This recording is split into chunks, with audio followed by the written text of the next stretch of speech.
Hello, welcome back. It's time to start thinking about what our results actually mean and how good our data that we've collected from our measurements and observations are really. Sometimes they look good, but they're not that good because there's a variety of things that can come between you and good results. And this is why our criteria C asks us to look at things that have gone wrong and how they've affected our results. So it's most important we can do this. In real life, an error is a mistake. I suppose in science it is, but it's not quite as that. We just sort of look at it in terms of how different it is to the expected result. All right? So we know that our data is going to be a certain value, or we think it's going to be a certain value, or we've read somewhere that it should be about a certain value, and then we get something different. And that is what we refer to as an error in science, and we think about it in terms of why it happens and what it means. Is it a mistake from us, or is it something we've done wrong? How have we done something to make our results that different from the expected ones? Now, in terms of the basic causes that we will find, the main cause of errors in science, and I've written them down here for us, are quite easy to see. And if we look at them, they're quite expected really. In other words, some people are in a rush and they write down the numbers. They can write them in the wrong order, or they can put the wrong numbers down, and it's just an accident. But these accidents mean that our data is not as reliable as it should be. Right, sometimes we're in a hurry, and this is a common thing that I find, especially with younger year students, is they suddenly get in a real hurry and decide to do all of these experiments and measurements really, really quickly.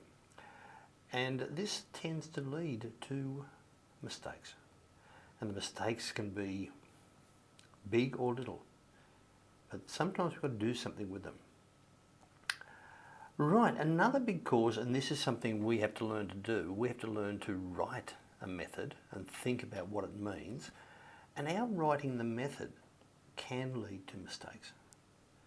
We should have a nice sequence of events, and it should be a logical sequence where one step follows the next and leads us to getting good data.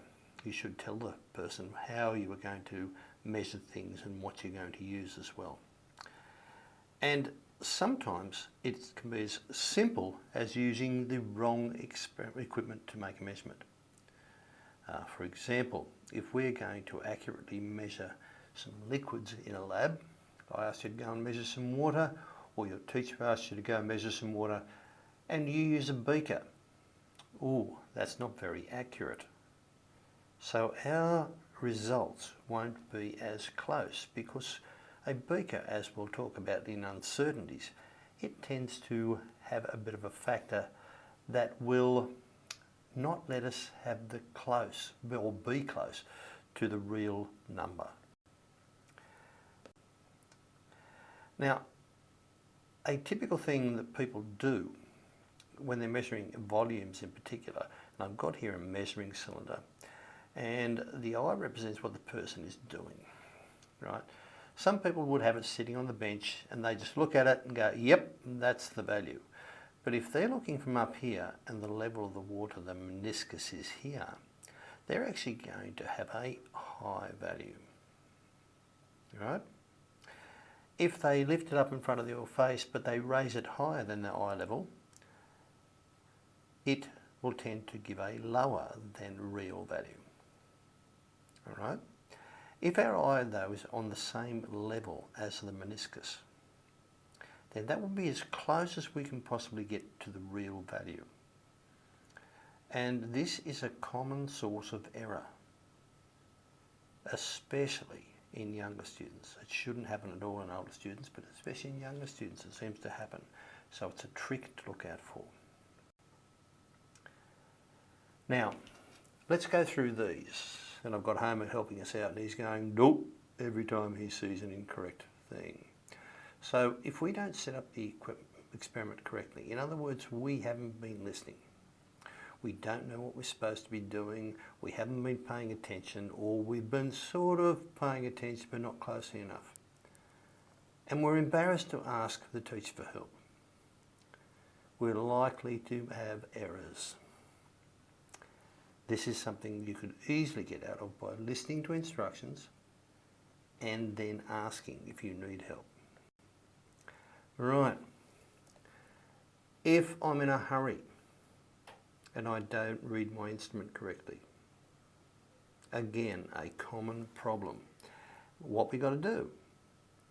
I try to give you the problem in the black and then give a solution in the red. Take your time. And we get you to recheck values, but you should recheck them as a habit. Get into a habit of rechecking the values you are looking at as you're doing it. So take your time and do it correctly. You are far better to take an extra few minutes to get all your numbers and get the correct numbers than to rush through. Remember, it's not a race. Another thing we can cause a lot of problems is by not following instructions. Right, you get confused, you get things out of order, suddenly we're getting errors all over the place. So listen carefully to instructions that follows. So I think there's a bit of a trend coming in here in what we should be doing. And I hope you can see that trend. So we should make sure we do these things. And just a fourth one, we've said sometimes people are in a hurry again. It's normally in a hurry and we make calculation errors. Because sometimes we might ask you to find an average or we might be asking you to do something else with these numbers, and then you should take your time. If we do this, we'll stamp out human error and our results will be low error results, very reliable results, and things that other people will want to use. Okay, we'll talk a bit more when we get to uncertainty.